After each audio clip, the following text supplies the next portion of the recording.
Salut, c'est Source Aujourd'hui je vous montre comment je colorie Sailor Neptune sur iPad Pro, à commencer par la création de mon gant spécial iPad Pro. Tout simplement je découpe aux 3 doigts tactiles. Ensuite j'ai scanné mon dessin papier que j'ai importé ensuite sur mon iPad Pro et dans Medibank Paint, l'application gratuite que j'utilise tout le temps.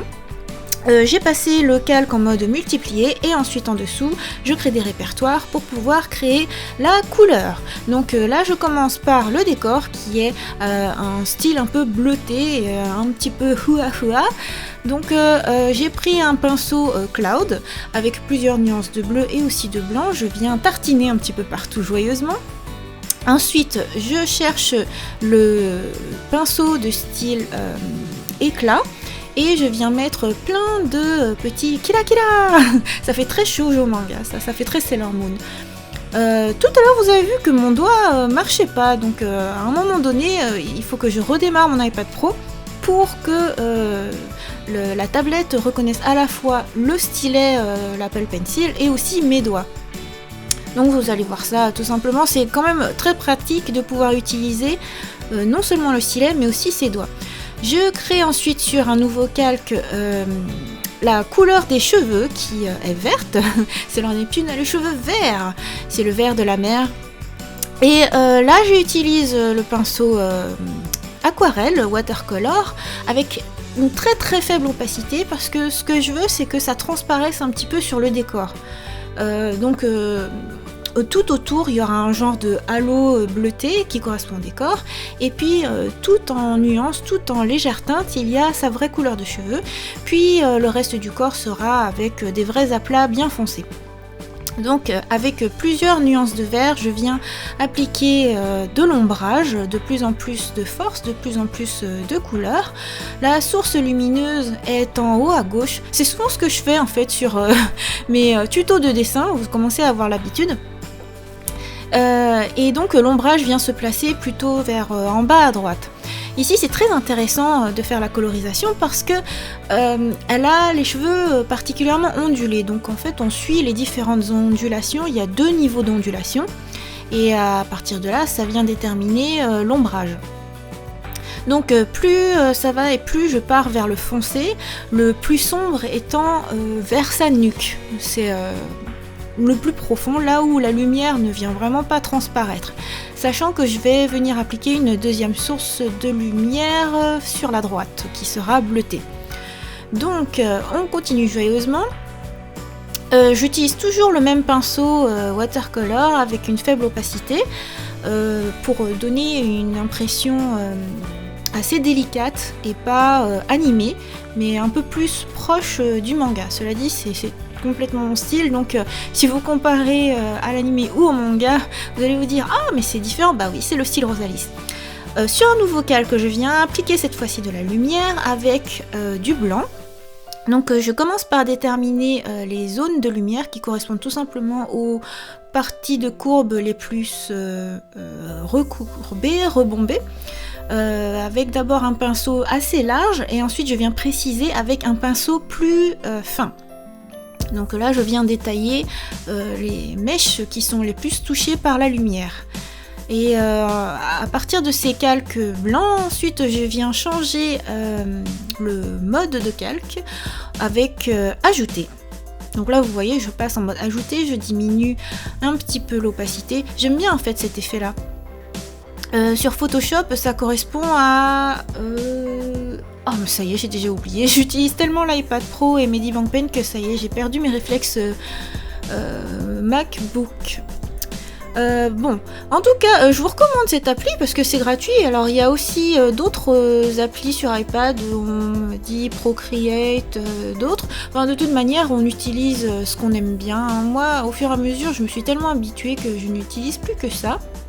En fait, j'ai pas besoin de grand chose pour faire ma colorisation, juste 2 calques, et puis c'est tout en fait.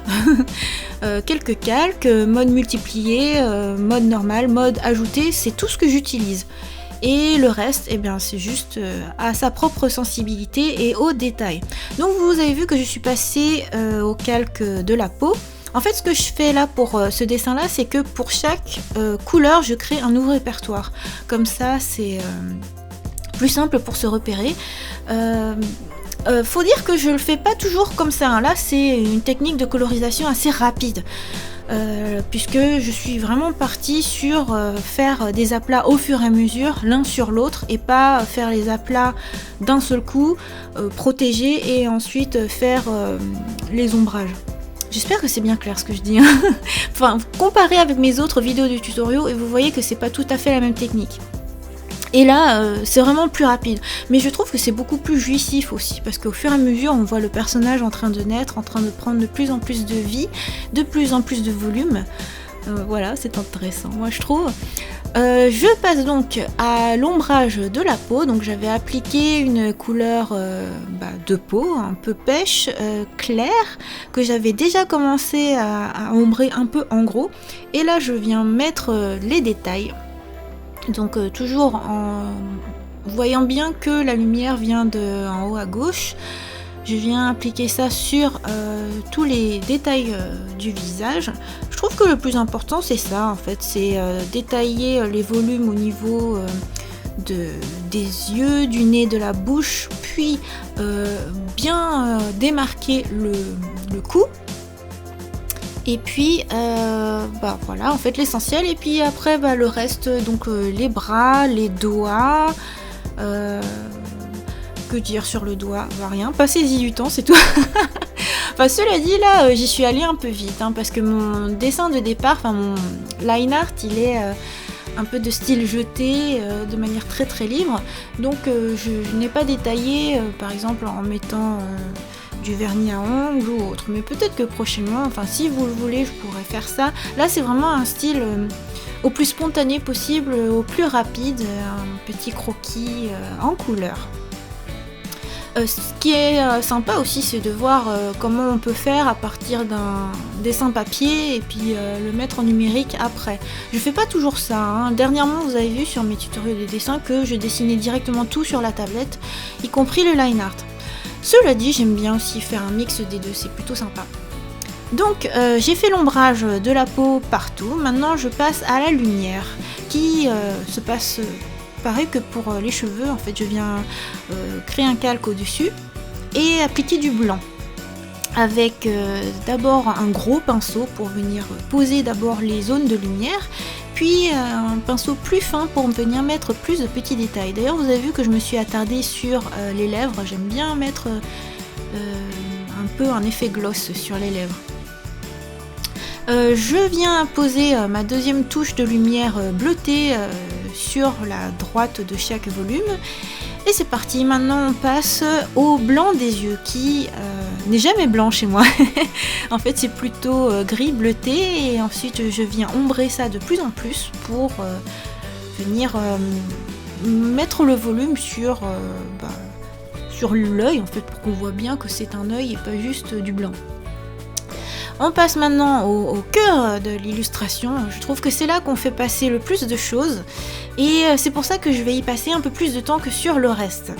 Donc Michilou, enfin Sailor Neptune, a les yeux bleus, et je viens poser différentes nuances de plus en plus sombres en haut.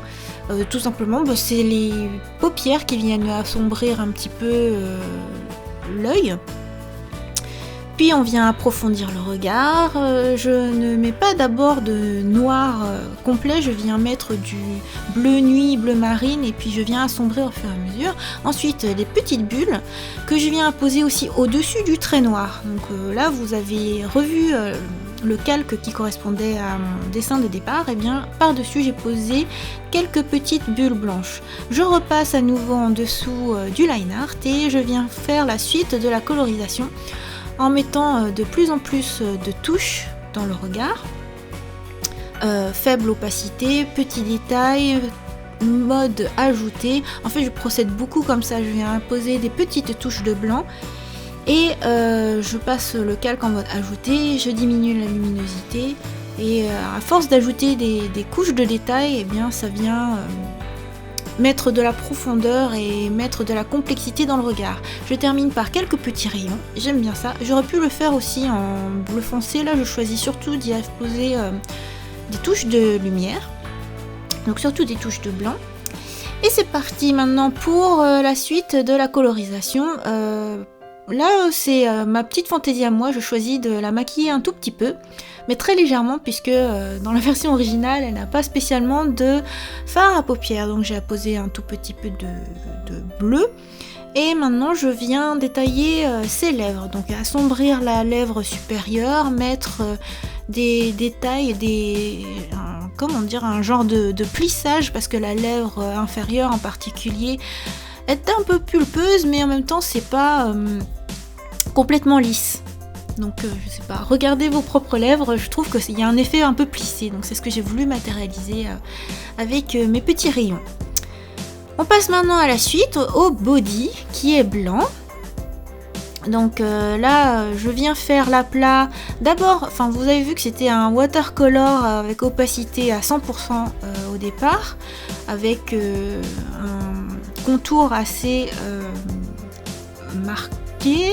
Et ensuite, j'ai utilisé l'autre pinceau watercolor soft, qui lui a un contour qui est plus blurry, plus mouillé, qui est plus... ça c'est un peu plus doux. Donc en fait je procède comme ça pour faire mes aplats. Je fais d'abord une zone marquée, puis ensuite pour tout ce qui est contour un peu plus souple, un peu plus doux. Ombrage maintenant en bleu-gris. Donc toujours marquer les volumes à partir de la lumière en haut à gauche, donc les ombrages plutôt en bas à droite. Rien de particulier à part que il y a eu la petite touche de bleu de la source de lumière de droite, et maintenant c'est l'aplat du vert foncé, le vert du col marin et du tour de cou, le ras de cou. Donc là vous voyez à nouveau les pinceaux que j'utilise. Rien de particulier à dire, si ce n'est que Sailor Neptune a un col marin qui, en tout cas dans la version Sailor Moon Crystal, n'a pas de liseré blanc, contrairement aux autres Sailor. Par exemple, si vous prenez Sailor Vénus, son col marin a un liseré blanc. Ici, c'est un liseré... qu'est-ce que je vais dire ? Il n'y a pas de liseré, donc le col marin est vert uni. Maintenant, je viens poser des ombrages et en particulier marquer le fait que le col marin vient se réunir vers la poitrine, vers le centre de la poitrine, donc ça fait quelques plissures. Également avec du blanc, je viens mettre de la lumière dans tout ça avec des traits, de longs traits. Donc contrairement aux cheveux où j'avais fait des tout petits traits blancs, là j'ai fait des traits beaucoup plus longs. Et ensuite sur le détail plus court. Donc là je viens marquer les différents volumes et également la petite broche qui est une sphère. Donc vous avez vu que j'ai fait un ombrage assez marqué, assez dense. Et on passe maintenant au nœud. Très mignon le nœud, hein, avec une autre nuance de bleu. J'aime bien les couleurs de Sailor Neptune, c'est vert bleu. Donc voilà, c'est les couleurs marines. Ici c'est un bleu plutôt bleu marine justement. Bleu sombre qui vient mettre un fort contraste avec son body tout blanc. J'avais oublié tout à l'heure de mettre la petite touche bleutée sur le col marin, donc je l'ai ajouté en plein vol. Et je continue l'ombrage du nœud. Donc là le nœud il est assez soyeux, il est assez moelleux. Je tiens compte du fait qu'il est réuni vers la broche. Donc il y a des plissures. Et c'est en ça que le nœud est intéressant. Hein. S'il était tout plat ou tout parfait, ce serait pas drôle. Donc voilà, donc je procède exactement comme pour tout le reste. Hein. À partir du moment où vous avez compris comment j'ai colorisé les cheveux, en fait, vous avez compris comment je procède pour tout le reste. Donc ici, je viens faire les détails. Les détails, sachant que au moment où j'avais fait mon dessin, j'avais essayé de faire le design Sailor Moon Crystal alors que j'en ai pas l'habitude et puis j'ai un peu confondu. Je me suis dit, tiens c'est marrant, elle a une sphère planète un peu comme Sailor Saturn et puis genre d'étoile à 3 branches sur son ras du coup, donc peut-être aussi aux boucles d'oreilles. Puis je suis allée un peu vite en besogne, en fait elle en a pas, donc je corrige un petit peu le liner de départ. Et c'est reparti maintenant pour la colorisation de tout ce qui est dorure. Donc là, j'ai utilisé une couleur un peu ocre, un peu jaune orangé, pour venir mettre l'ombrage et rendre tout ça de plus en plus doré. Maintenant, je suis passée à la lumière avec des petites bulles de blanc, des touches de blanc. Ici, c'est moins complexe que pour le reste, je viens juste mettre des petites touches et c'est déjà terminé. Dernier détail de son costume qui est sur son comment on appelle ça, une tiare, sur sa tiare, enfin voilà. Et c'est déjà terminé, j'espère que cette vidéo vous a plu. Rendez-vous à un prochain tuto de dessin.